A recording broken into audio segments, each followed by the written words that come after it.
ఫైట్లో match winner ఎవరు? Super comeback తో 76 పరుగులు చేసిన కోహ్లీనా?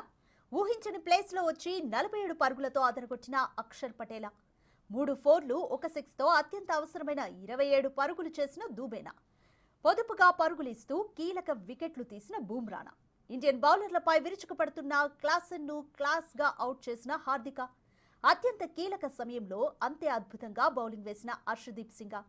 ఆఖరి ఓవర్లో అద్భుతమైన క్యాచ్తో మ్యాచ్ను కంప్లీట్గా మలుపు తిప్పిన సూర్యకుమార్ యాదవ్? తన కెప్టెన్సీ స్కిల్తో సూపర్ ప్రెషర్లో ఉన్న టీంను కూల్గా ముందుకు నడిపించిన కెప్టెన్ రోహిత? ఎవరు మ్యాచ్ విన్నర్? నిజానికి చాలా టఫ్ క్వశ్చన్ ఇది.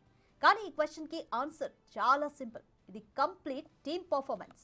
ఒక్కొక్కరు తమ రెస్పాన్సిబిలిటీని చాలా పర్ఫెక్ట్గా నిర్వర్తించారు. అందుకే పోయిందనుకున్న మ్యాచ్ మళ్ళీ మన వైపు టర్న్ అయింది. కప్పు మన చేతుల్లోకి వచ్చింది.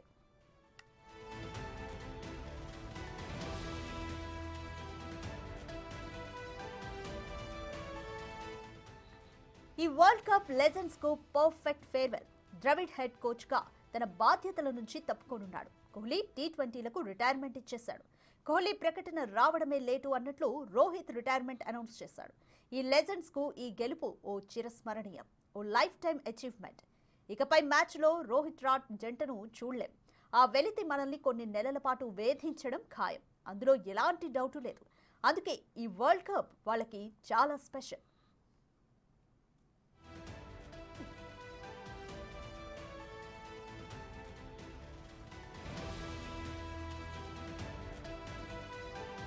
ఐసీసీ టోర్నమెంట్ సాధించి 11 ఏళ్లైంది. వరల్డ్ కప్ గెలిచి 13 ఏళ్లైంది. చివరిసారిగా టీ20 వరల్డ్ కప్ సాధించి 17 ఏళ్లైంది. అందుకే టీంలో ప్రతి ఒక్కరిలో గెలవాలన్న కసి కనిపించింది. మామూలుగా ఒక్కసారి మ్యాచ్ మనం చేజారిపోతే తిరిగొచ్చిన దాఖలాలు చాలా తక్కువ. కానీ ఈసారి ఆ మిస్టేక్ చేయలేదు. టెన్షన్ పడకుండా అవతలి టీంను టెన్షన్ పెట్టారు. ఎక్కడ వన్డే వరల్డ్ కప్లో లాగా వరుసగా గెలుస్తూ వచ్చి చివరికి ఓడిపోతారేమో అన్న భయం అభిమానుల్లో పెరిగింది. నిజానికి ఎవరైనా hard core fan, heart patient అయితే మాత్రం హార్ట్ అటాక్ వచ్చే ఛాన్సెస్ చాలా ఉన్నాయి నిన్నటి మ్యాచ్లో. అందుకే ఒకానొక టైంలో వన్డే వరల్డ్ కప్ గుర్తొచ్చింది. హిస్టరీ రిపీట్ అవుద్దేమో అన్న భయం కూడా వేసింది. కానీ రోహిత్ సేన ఈసారి అదే తప్పును మళ్లీ చేయలేదు. మొత్తం టోర్నమెంట్లో సింగిల్ మ్యాచ్ కూడా ఓడిపోకుండా కప్ను తీసుకొని ఇండియా గడ్డపై అడుగు పెట్టబోతోంది.